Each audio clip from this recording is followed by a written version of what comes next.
Detox es presentado por Audiomúsica.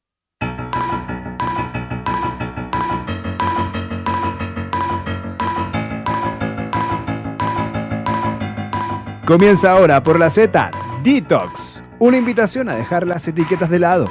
Este y todos los lunes a las 20 horas en www.radioz.cl junto a Ro Martínez.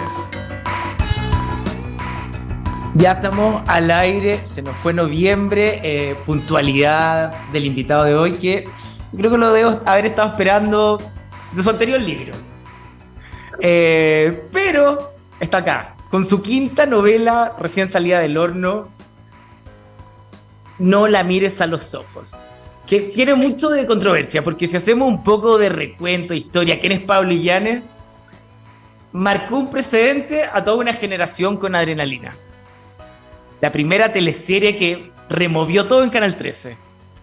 Desde ahí se separó de lo que conocíamos de esa línea programática en los canales, tratando de imponer hasta el primer gay en su minuto en un canal católico. Llegó a Miami, hizo una de las teleseries más exitosas en su minuto en Telemundo. Hoy está en Mega, escribiendo, también tiene series en Netflix, pero sus libros yo creo son sus mejores guaguas, donde puede tener más tiempo para él, ¿o no, Pablo? Así es, toda la razón. Bienvenido. Muy bien, muchas gracias por la invitación. Te la debía hace mucho rato, es verdad, pero aquí estoy listo para contar todas las verdades sobre este libro y otras cosas. Yo quiero hacer un poco de recuento, porque ya yo debo ser honesto que yo estaba en cuarto medio con tus primeras teleseries. Entonces, marcaba además como precedente que cómo me desencajo en la televisión que estábamos viendo hasta ese entonces y veíamos algo distinto. Y me declaro un fan de este formato de televisión. Pero además para la época competía, y a ver, yo hago memoria, competía con La Fiera. Tener 18, 19 puntos de rating para la época era un fracaso. Y era el guionista más joven también de toda una generación. O sea, ¿cómo era primero enfrentar esa etapa cuando, en verdad, hoy en día 19 puntos de rating es el hit? Donde los canales de televisión invertían mucha plata porque de esto dependía el noticiero, el estelar, etcétera. Recuerdo que se hacían fiestas, no sé, marrón glacé a mediados de los 90, donde le regalaban marrón glacé pero a todo Chile. Era una cosa, pero un gastadero de plata. Pero tú además tenías ahí el espacio donde había semilleros de nuevos actores y en roles protagónicos, que eso también era un desafío. Entonces, ¿cómo era ese escenario cuando competía con, sin dar nombres, pero una Girolamo, en el fondo, que era Santiago Calá, sigue siéndolo, pero... La verdad es que era una realidad televisiva absolutamente distinta que la que estamos viviendo hoy. Era un país donde se gastaba, como tú bien dices, era un derroche de dinero constante. O sea, yo me acuerdo que los lanzamientos de las teleseries eran fiestas para, qué sé yo, para 1000 personas. Llegaba el Chino Río, llegaban los deportistas de la época, las modelos, eran fiestas de amanecida, o sea, con comida, con copete, con bar abierto completo, ¿cachai? Eran otros tiempos, y para los canales se lo jugaban todo con estos lanzamientos, tanto el del primer semestre como el del segundo. Claro, yo debuté con el segundo semestre con Adrenalina, con una fiesta en Las Brujas que me acuerdo hasta hoy me duele la cabeza de la fiesta. Fiesta en Las Brujas, no, pero es que ya, ¿cuántos años tenías primero en Adrenalina? 21. Ya, pero hay chico. 21, empecé con 21 y la teleserie se lo al aire cuando tenía 22. Había cumplido 22 hace poco. Y claro, era un derroche de plata. Las mismas escenas, ponte tú, ¿cachai? Las escenas también se gastaban millones en extras por, qué sé yo, 2 minutos de capítulo. Era muy... Llenaban la discoteca, pero toda la noche, claro, con tal de tener extras. Ahora, o sea, hoy lo que más se gasta en las teleseries hoy es en extras. El extra es carísimo. O sea, llenar una discoteca como esa, y eso debe haber sido por lo menos 200 extras cada vez que había una fiesta, imagínate. Y hacíamos fiestas por lo menos cada 4 capítulos, temáticas y todo. Entonces era harta plata la que se iba. Pero claro, así recuperaban también. Por supuesto. Y en la teleserie que vino después pasó lo mismo, en Playa Salvaje. Los surfistas y toda la gente de la playa eran extras también. Ahí estuvo nuestro jefe Zabaleta. Ahí estuvo Zabaleta, sí. Debutó, el debut de Zabaleta. El debut de Zabaleta. Había un productor de extra que es el que decía: las chiquillas para allá, los hombres para el otro lado, crúcense. Claro, y todo este movimiento de masas lo dirigía una sola persona, entonces no era fácil.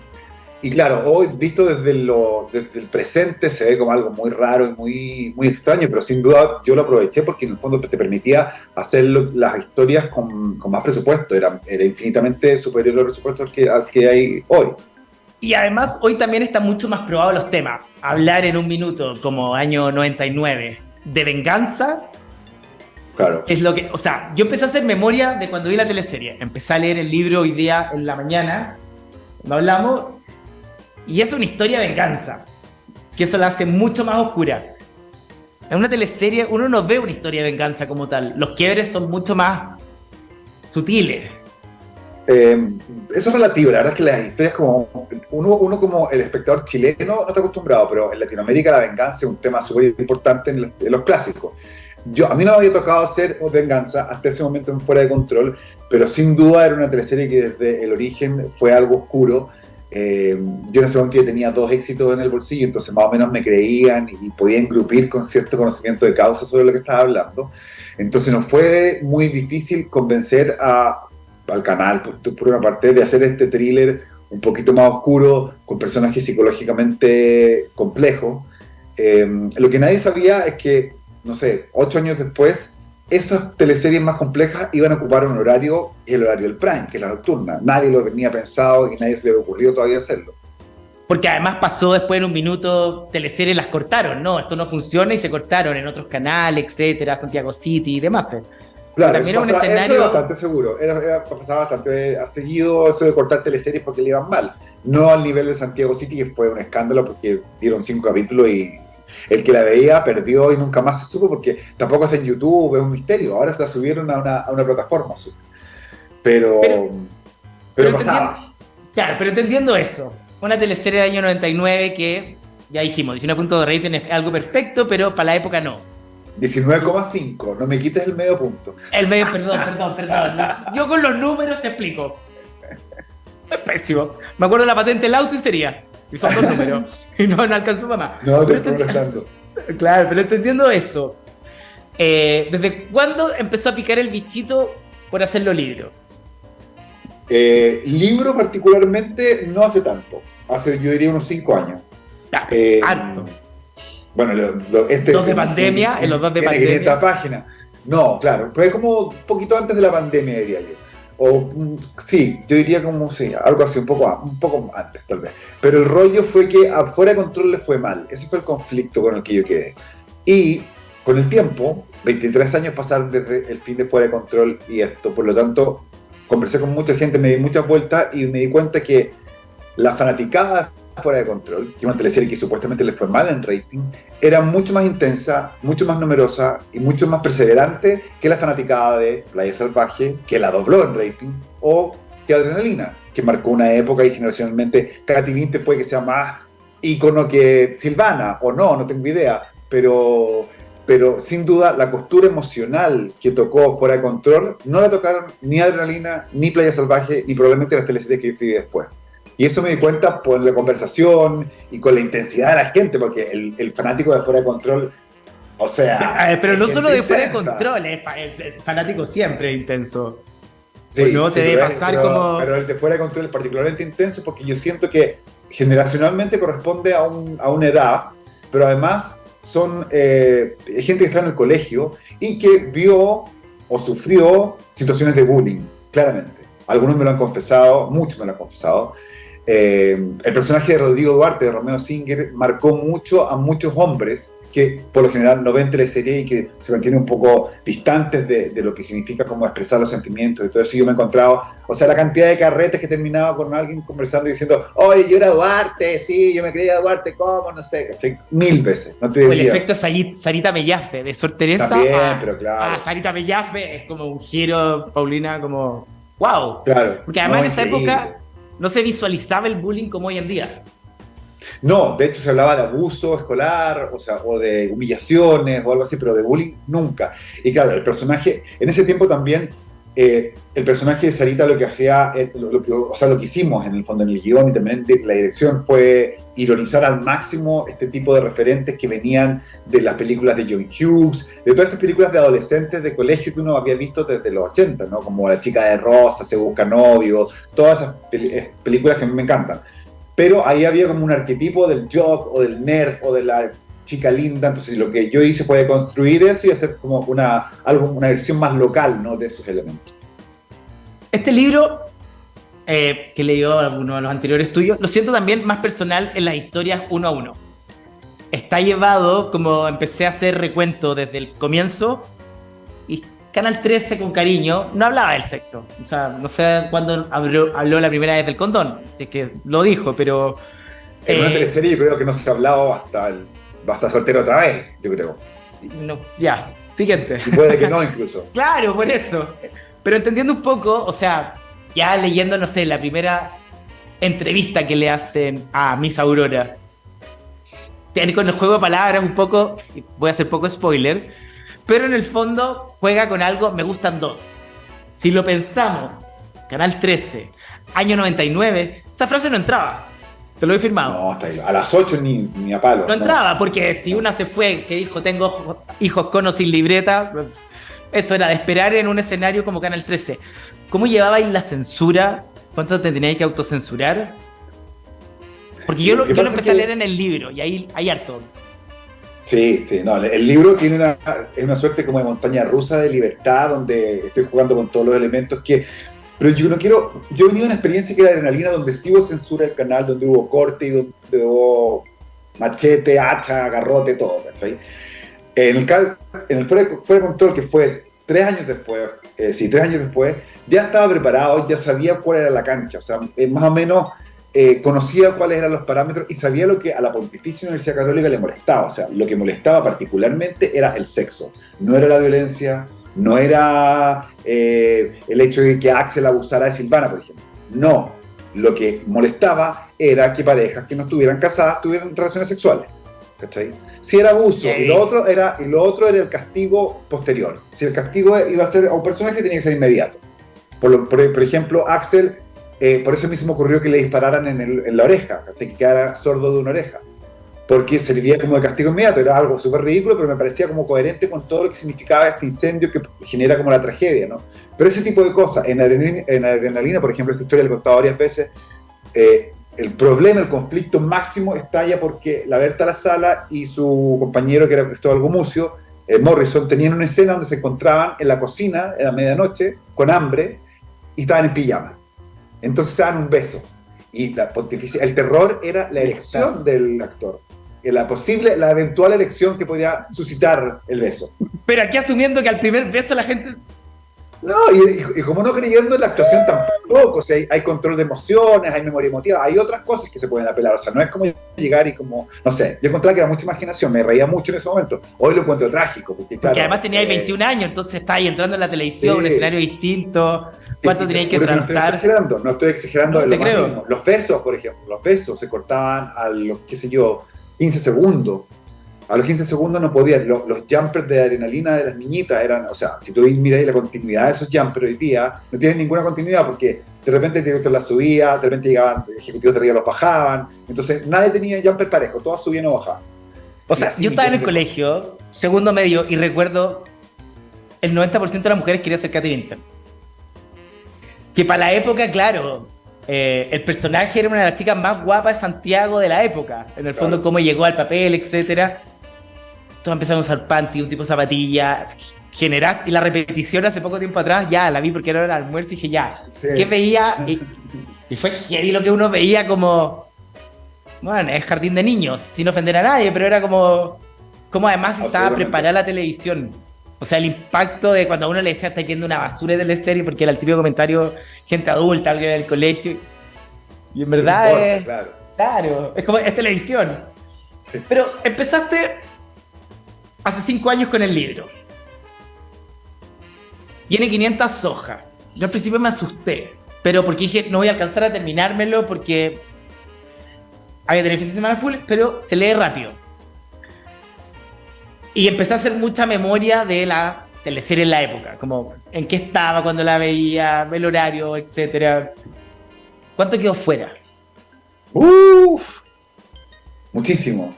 De hecho, el ejercicio más triste y más doloroso del proceso de escritura fue ese, justamente. Lo primero que hice fue sentarme y decir, ya, voy a escribir esta historia, pero voy a escribir qué historia, porque había que conjugar dos elementos súper importantes, que era hacerle un cariñito al público que vio Fuera de Control, o sea, darle como lo que yo llamo el payoff en guión, ¿cachai? Que es como la recompensa por 23 años de espera, por un lado, por haberme hinchado las pelotas durante 23 años, por hacer algo con estos personajes, y también por toda la perseverancia y por la pasión absoluta que tiene por algunos personajes, por un lado. Pero también había que llamar al otro público, al público que odia las teleseries. Estamos hablando de un libro. Entonces, conjugar esos dos elementos fue muy complejo. Y lo primero fue, claro, quiénes van a quedar fuera, por qué van a quedar fuera, qué implicancias tienen en la historia central, porque la historia que me interesaba era justamente la del bullying. Silvana versus los monstruos, le llamo yo, ¿cachai? Que son como estos 7 personajes que fueron testigos de lo que pasó la noche del 12 de diciembre de 1987. Y me fui concentrando, yo creo que el trabajo de guión también te va haciendo súper consciente de cuando te va yendo por las ramas. Entonces, cada vez que me engolosinaba con algo, ahí tenía como una alarma prendida que constantemente se iba prendiendo. Porque además, hay que decirlo, yo creo que el mejor guionista chileno que tenemos de exportación, haciendo producción, pero para el que te pida, y eso lo sabemos, ¿o no? Sí, o sea, ya, para el que me pida son un poco feo. No, pero que pague lo suficiente, pero estamos hablando, ya, estuviste en Telemundo. Sí. Estás en Netflix. Sí, estoy haciendo varias cosas con sí, no vamos a adelantar, tranquilo, no te voy a meter ahí para contar detalles. Pero está ahí. Sí, yo creo que Argentina no te ha llamado, pero en cualquier momento te puede llamar para algo, ¿no? O Amazon o similares. Entonces, eso tampoco lo tiene cualquiera. Y también te pudiste haber quedado, yo creo que Telemundo te ofreció quedarte en su minuto. Sí, había posibilidades, pero lo que pasa con la televisión en general, hoy y siempre, es que tiene la característica de ser inestable. Si tú quieres estabilidad y quieres tener un contrato de 4 años, lo que tienes que sacrificar a cambio es bastante alto. O sea, hoy los canales, bueno, nadie ofrece hoy exclusividad porque nadie la busca tampoco, pero el no poder concentrarte en proyectos que salen espontáneamente. Por ejemplo, a mí me acaba de hacer una película súper entretenida y súper importante que al principio no sonaba tan atractiva y de pronto se empezó a iluminar y son proyectos que no se pueden planificar. Y también son cariños que uno tiene que hacerse. O sea, no todo va a ser plata, ni figuración, ni Miami, ni uno tiene que pensar también en lo que uno le entretiene. Yo creo que yo nunca he perdido la sensación de goce con lo que hago. Eso para mí es súper importante. Tengo que pasarlo bien, con gente que me cae bien, ¿cachai? Con procesos donde puedo aprender también, a pesar de que a veces son bien ingratos los procesos, pero el aprendizaje y el goce son elementos muy importantes para mí, en cualquier proceso creativo. Y eso es heavy también madurez en un escenario donde el común a veces prefiere irse por una luz. Y quedarse un rato. Es que hoy no hay luz en absoluto, porque todo el mundo quiere hacer series, todo el mundo quiere hacer teleseries, todo el mundo quiere vender para afuera, todo el mundo quiere llegar a Netflix, todo el mundo quiere plataformas, todo el mundo quiere exactamente lo mismo y no hay torta para tanta gente, ¿cachai? Pero además quiere explotar en un minuto y tenerlo todo ahora y ya, ¿cachai? En el fondo tú te has tomado tu tiempo. Lo que pasa es que ahora es muy fácil marearse, hoy, porque por ejemplo yo pensaba el otro día como con todo lo de las plataformas y las productoras y lo que está pasando, los guionistas llevamos un poco la voz cantante de lo que pasa en el mercado, tanto nacional como más internacional que en el nacional, pero es muy fácil deslumbrarse, muy fácil no cachar bien cuándo te pueden perjudicar económicamente o cuándo te pueden, qué sé yo, robar tu derecho o copiar tu historia o simplemente no contactarte nunca más los mails, que es igual de desagradable e ingrato, ¿cachai? O sea, ese tipo de cosas yo creo que es mejor estar alerta, no engolosinarse tanto, tampoco convertir tu proyecto atesorado en algo que no quieres convertir, ¿cachai? No sé, hay que ser súper respetuoso yo creo y bien adulto en esta etapa de la industria. Y este libro recién salió del horno. Yo le mandé una foto a Rod, que lo tenemos ahí en los controles, porque además tuvo un estreno que el que no tuvo la teleserie en su minuto. ¿O no? Sí, la teleserie como no la tuvo, fiesta del carrete no tuvo... Fíjate que contrariamente a lo que estábamos hablando, la teleserie no tuvo un estreno al mediodía, como a la 1 de la tarde, tipo cinematográfico, pero fue bastante austero comparado con lo que se estilaba en la época. Ahí está Guido, la Javiera, la Paulina, la Soledad Pérez, la Marina Nodochel, Francisco López, la Úrsula Achterberg y Romeo Singer. Sí, que estuvieron en el estreno del libro aquí en Centro Cultural de Providencia. Claro, la Pero, verdad es que fue un estreno, una presentación muy sorpresiva. Veníamos de tiempos de pandemia, o sea, mi libro anterior no tuvo presentación en el momento en que se lanzó por la pandemia, entonces había mucha necesidad como de verse y de interactuar. Y nada, surgió casi espontáneamente, empezamos como a llamar a los actores y a ver qué disponibilidad tenían, si les tincaba la historia, les mandé el libro, si les interesaba, y todos estaban fascinados y aparecieron. Y la verdad es que fue muy emocionante tenerlo compartiendo un momento importante igual. ¿y qué sintieron los fanáticos? Porque pudieron ir los fanáticos al estreno. Sí, claro, fue una presentación abierta organizada por Penguin Random House y la Corporación Cultural de Providencia, abierto a público. Hacía un calor terrible, pero habían varios grupos de fanáticos de Fuera de Control. Estaban los chicos de Chile Noveleros, que es un portal, los de Fuera de Control Fan, que están en Instagram. De hecho, me parece que también estaban, bueno, había muchos como tipo, estaba Arturo de Horror Dude, que es un tipo que vende prints, que es amigo mío, prints de Fuera de Control dibujados por él a mano, se los llevó a regalo a cada actor. No. Fue súper emocionante. Entonces, claro, pero los actores además 23 años después, ¿recibieron el libro antes o el día de la presentación? Algunos lo recibieron antes, otros el día de la presentación. ¿Y qué te han dicho ellos de sus propios personajes? Ha sido terrible, ha sido súper interesante. O sea, de hecho, cuando yo hablé con a la Úrsula le escribí y le dije, yo no hablaba con ella hace mucho tiempo, le digo, Úrsula, estoy haciendo esto, y ella sabía todo, por supuesto. Se moría ganas de leer el libro, se lo mandé el mismo día y se puso a leer, así de cabeza, se encerró y Romeo lo mismo, me mandaba mensajes así como, no lo puedo creer, estás completamente loco, te odio, te amo, te adoro, no puede ser. Y todo pura. Si hubiera sabido esto al momento de interpretar el personaje, lo habría hecho totalmente distinto. Y eso es súper bonito también, creo yo. Porque además, claro, el libro tiene eso. Yo no quiero hacer mucho spoiler, no quiero contar detalles porque no es una teleserie. No, pero ¿qué contamos? ¿De qué personaje? No, pero ahí te voy dando el pastel. Pero en el fondo voy viendo los personajes que tienen otro desarrollo que no me lo da la teleserie por razones lógicas. Pero Canal 13 la debería volver a dar ahora porque es bueno recordarla. Pero lo violento que es un incendio, lo violento... además lo rápido que escribí. Yo hago un programa de libros, pero la gente sabe que yo soy muy disperso para leer. Y logras tener mi atención hora y media, sin problema, y avanzar. Y eso es súper grato también para cuando uno agarra un libro. Porque trabaja el cerebro de manera distinta, empezar. Entonces, tu pluma también tiene ese espacio como de que los personajes se sientan de manera distinta. Y claro, empezaba a trabajar mi cerebro con qué pasaba con cada uno, acordarse el momento. Entonces, por eso te preguntaba qué sintieron ellos.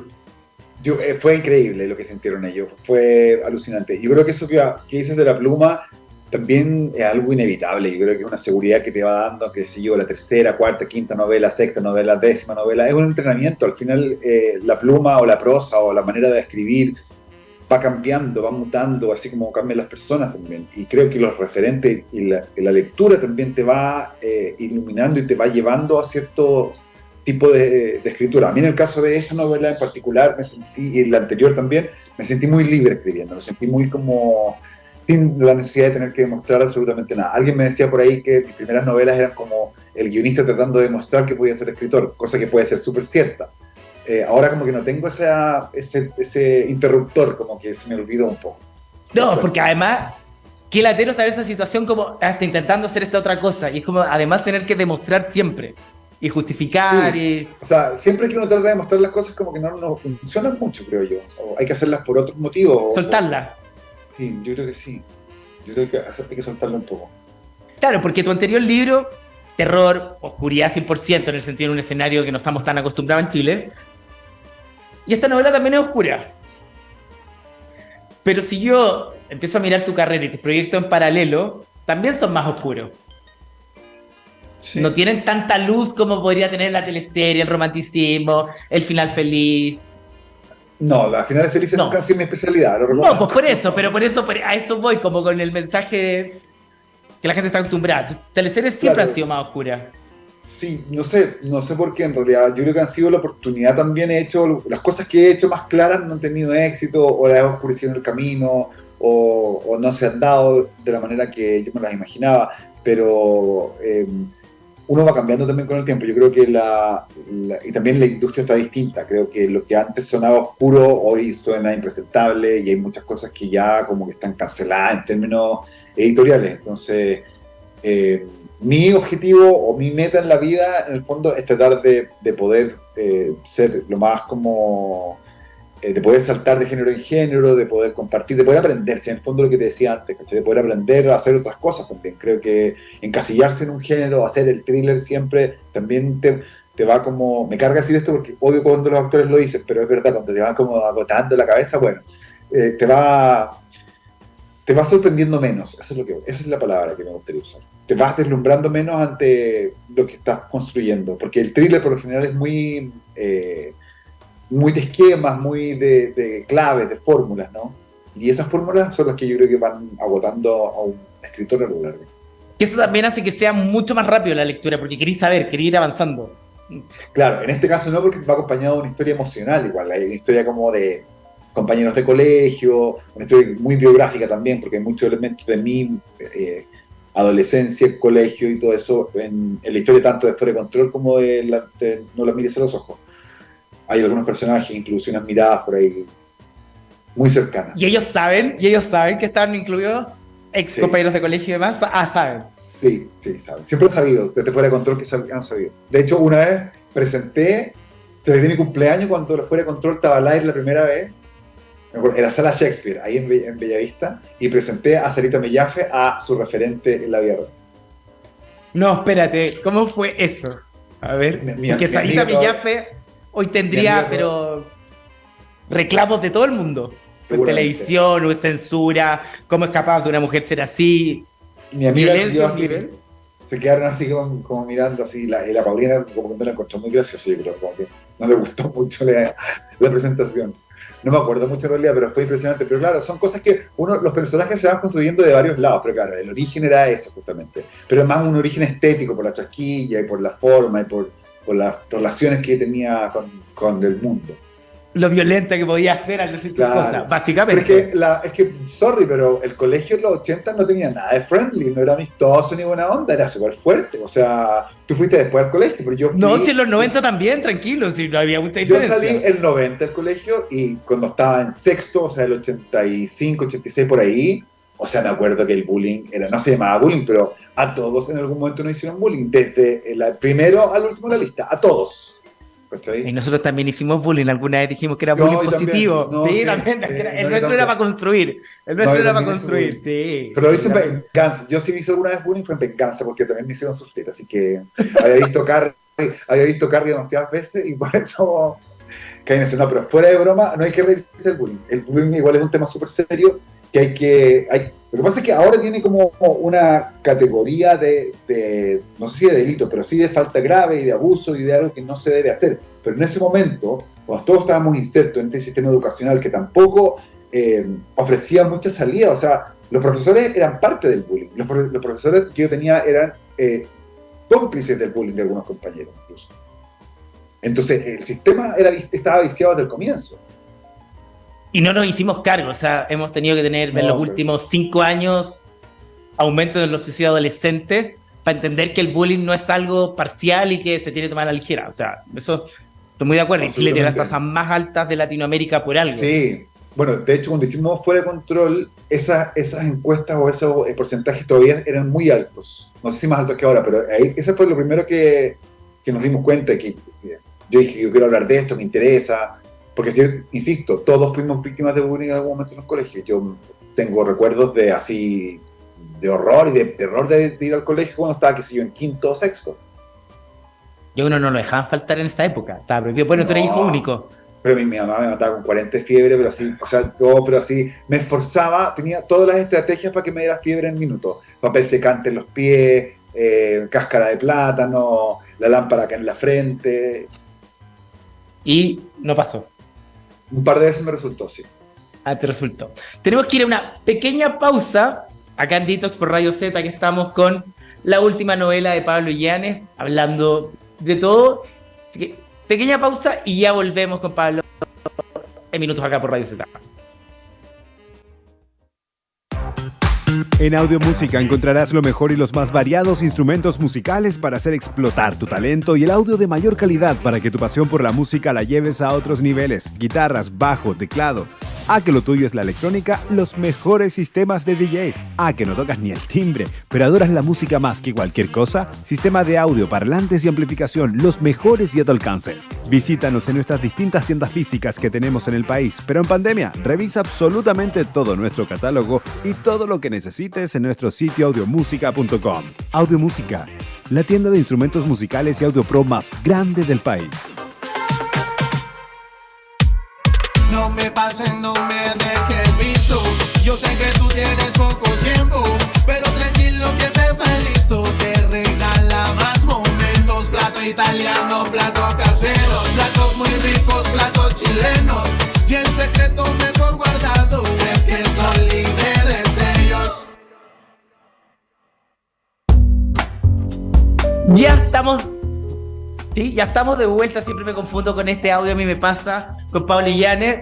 Lo vamos a hacer una versión distinta. Solo vamos a poner una canción al cierre. Estamos presentando su última novela que ya está recién salida del horno. No la mires a los ojos. Una historia que partió a fines de los 90 y en 500 ojos se la va a devorar. Estábamos hablando del bullying, de qué hacía Pablo cuando estaba en el colegio. Tuviste más suerte que yo. A mí no me resultó nada y me mandaban igual.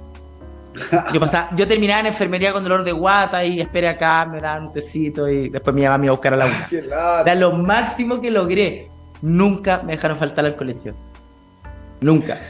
No, a mí tampoco, pero igual de repente me resultaba, cuando ella era mucho. Pero también hacía eso como que me enfermaba a las 8:45, ¿no? Qué horrible esta etapa del colegio, entender cómo... No, es que no hay peor etapa en el mundo que la etapa del colegio. No hay momento peor de un ser humano que el colegio. Yo lo pasé pésimo. No porque me hicieran bullying, ni porque me pegaran, ni por nada, sino porque la levanté temprano, obligado todos los días. O sea, yo el miércoles ya no valía un peso. ¿Sí? No podía aguantar. Y no sé, todo el sistema yo encuentro que no... y después de clases te obligaban después a hacer deporte, y después de deporte te obligaban a hacer otra cosa, y te terminaba acostando como a las 8:30, pero raja. No, y eso de no poder enfrentar, o de tener 2 pruebas en el mismo día, porque tú tienes que estudiar para 2 pruebas. No, y el mínimo, te decían, ¿no? Sí, es verdad. El mínimo, sí. No sé si mi colegio era muy exigente o no, pero yo lo pasé pésimo. O sea, no me acuerdo de no haber estudiado nunca. Hay gente que dice, no, yo nunca estudié en el colegio. Yo me pasaba estudiando y no me iba tan bien, me iba más o menos nueva. O sea, me iba como 5.5, 5.7 era mi promedio, ¿sí? Yo tuve psicopedagogo hasta como segundo medio. Con eso te digo todo. No, yo era pésimo, lo hacía, pero no. Su hijo va a terminar barriendo calle. No, porque te acordáis, estábamos en una época donde si no pasabais por la universidad es que no teníais futuro. Y teníais que estudiar ciertas carreras. Terrible. Bueno, eso era los 80, po. Sí, era un escenario distinto. Estamos hablando de esta novela, parte año 87, en La Aurora. Estábamos hablando de cuánto quedó fuera, dijiste mucho, pero además hay personajes que en la teleserie o yo no tengo la memoria de haberlos recordado o me hicieron pensar de manera distinta y hoy los puedo ver con su género asumido. No sé si puedo dar más spoiler. No, no más. Ya, por eso voy diciendo hasta dónde puedo. Pero era un tema, o sea... No, lo que pasa es que, a ver, transparentemos un poco la situación. Hay una trama LGTBQ+, que estaba en la historia original de manera velada. Yo la escribí pensando que estos personajes en algún momento podía eventualmente descubrirse alguna relación, pero las personas que se dieron cuenta de esto primero fueron los fans. A lo largo de los años, la fanaticada y el fandom y todas las páginas de Facebook y de Instagram y todo eso, lo primero ha sido como preguntar si estos personajes tenían una relación amorosa o no. No voy a decir quiénes son para que se guarde la sorpresa. Es que esa fue la primera como ayuda a memoria que dije, necesito ver la teleserie como en qué estaba en ese momento, como... Claro, por cómo está reflejado. Si tú ves la teleserie hoy, queda muy claro por la ropa, por la manera de relacionarse y sobre todo porque yo lo que puse y lo que dejé muy, muy como patente en esta relación era el afán de posesión, que era la necesidad de compenetrarse y de que nadie más permeara esta relación. Y eso está puesto en el libro. Bueno, en el libro tiene nombre y apellido la relación, y hay miedos de por medio, y hay trauma, y tranca, y bullying también por eso, pero está mucho más explícito, y bueno, está como estuvo diseñada desde un comienzo, en realidad.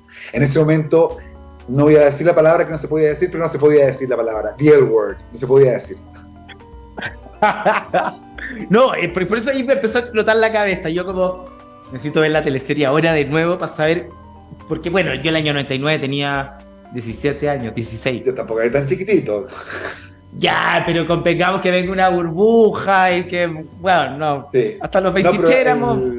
pero el rollo ahí como con el tema, yo ni siquiera, eso lo que tú decías antes, la peor manifestación de la censura es la autocensura. Y en ese caso yo caí en la autocensura porque ni siquiera planteé el tema ni al director, ni a Oscar Rodríguez, ni a nadie, porque sabía perfectamente que a las 8 de la noche, esto fue antes de Machos, nunca, es imposible poder tocar el tema de esa manera, ¿no? No era una relación tampoco como, oh, historia de amor, no, era una historia de amor cargada de dependencia, de toxicidad, era un thriller, no era Disney.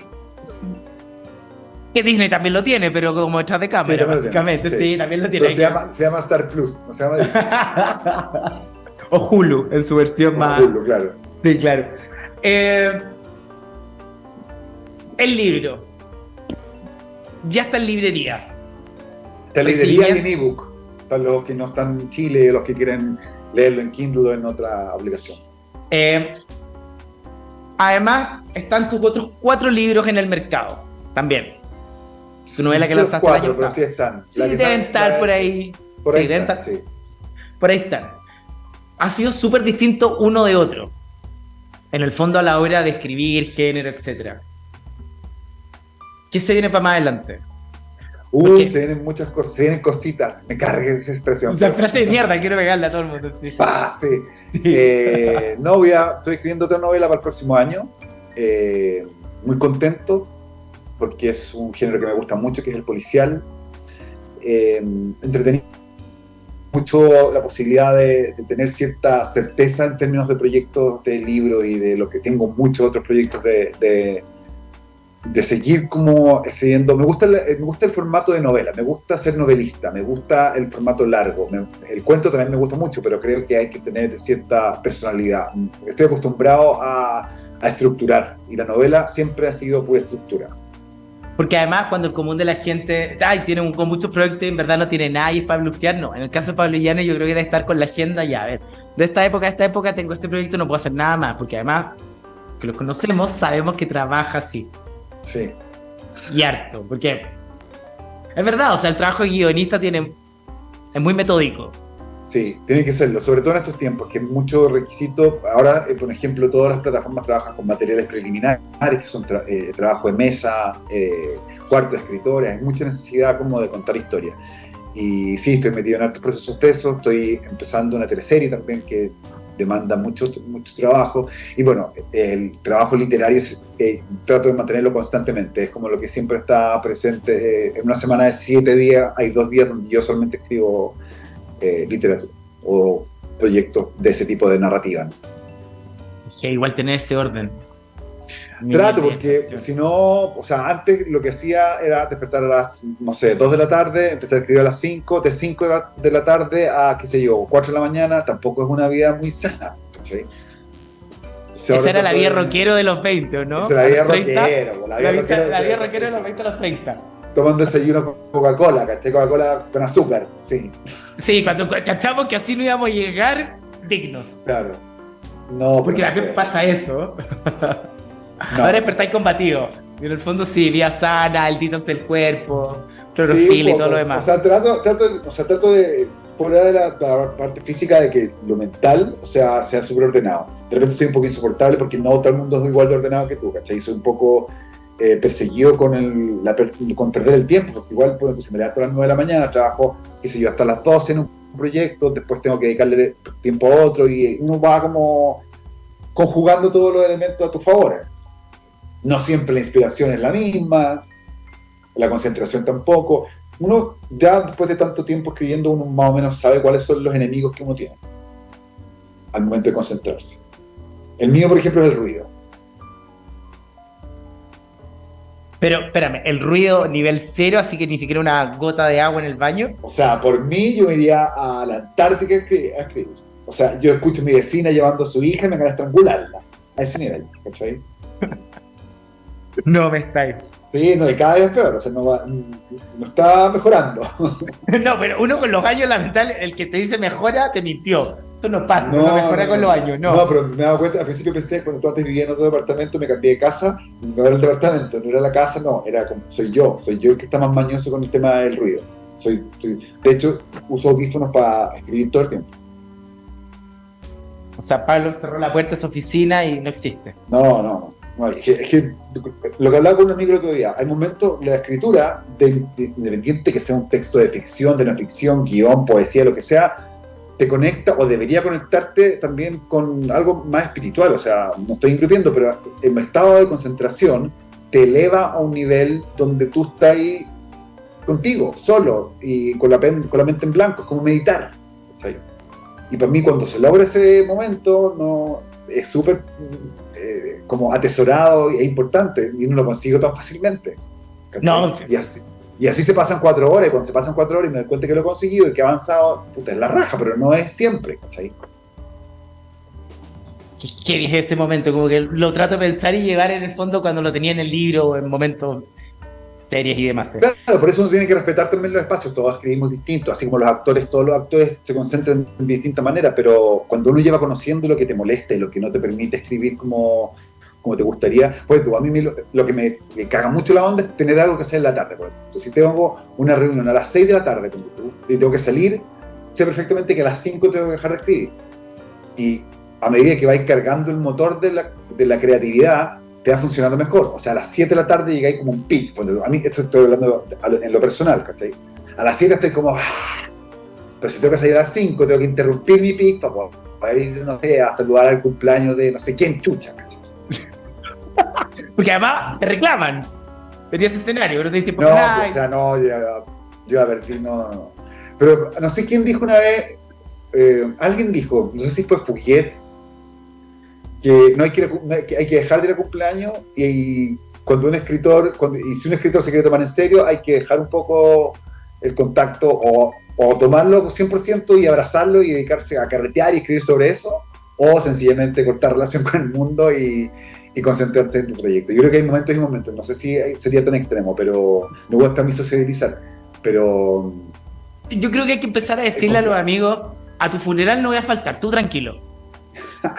Es que no estoy seguro tampoco. No, así, se van a morir antes que uno, sí, uno ya, no, sí, uno por lo menos se encarriló en algún momento, pero te juro que esa frase funciona, porque la discusión que hay, pruébalo un día.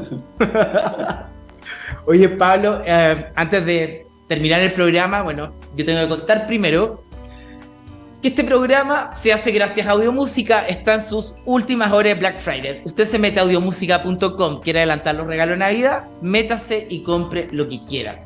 Como audífonos para no escuchar el mundo, como lo hace Pablo. O algún instrumento que tocar. Sí, imagínate si la vecina tuviera que tocar a batería. ¿Qué haría ahí? No podría, no. Le compré un pasaje que se vaya. 1408, emergencia. Hay alguien, o sea, no. Algo haría de todas maneras.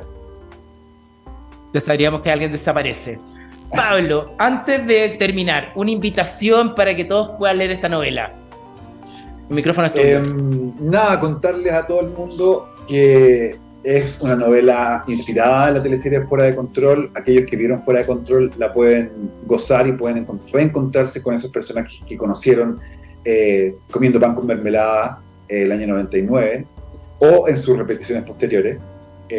A los fans, por supuesto, se las recomiendo de cabeza porque también es un regalo para ustedes y una muestra de gratitud para ustedes por todo lo que ha pasado en estos 23 años, pero para los que no ven teleserie o para los que no vieron particularmente Fuera de Control o los que vieron La Fiera, que también es una extraordinaria teleserie de Víctor Carrasco, también pueden disfrutar igualmente No la mires a los ojos. Es una historia concebida, independiente de la teleserie, contada desde el punto de vista de Silvana. Comienza 4 años antes de la teleserie, por lo tanto está contada la historia completa, oficial y sin censura de Fuera de Control.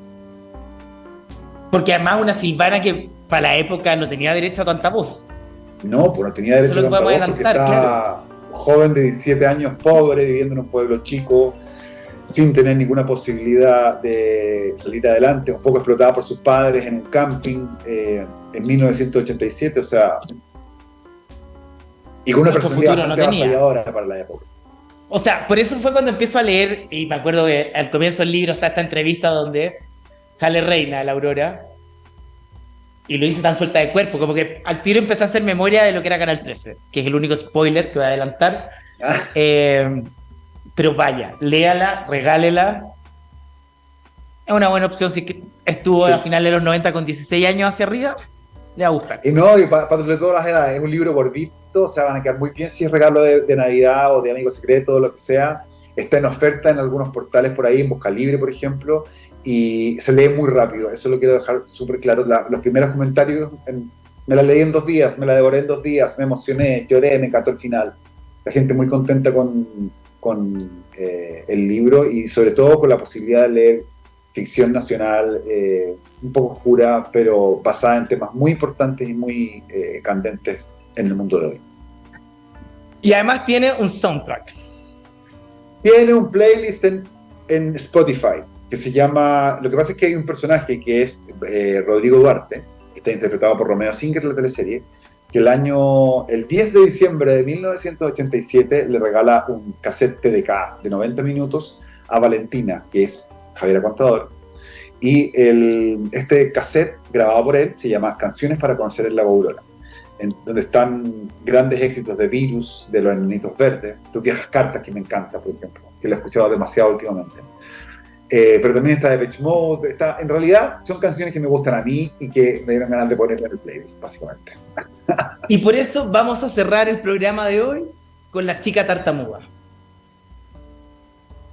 Así que los dejo, sigan el playlist de Pablo Illanes o en sus redes sociales si quieren saber más sobre sus libros. Y así terminamos el capítulo de hoy junto a Pablo y su última novela, No la mires a los ojos. Querido, gracias por este capítulo. Muchas gracias a ti por la música, invitación. Como siempre, tu casa cuando quieras. Gracias, Rod. Si se lo perdió el programa, si quiere volver a escucharlo, está en Spotify, estamos en Zapping TV, etc. Nos vemos. Chao.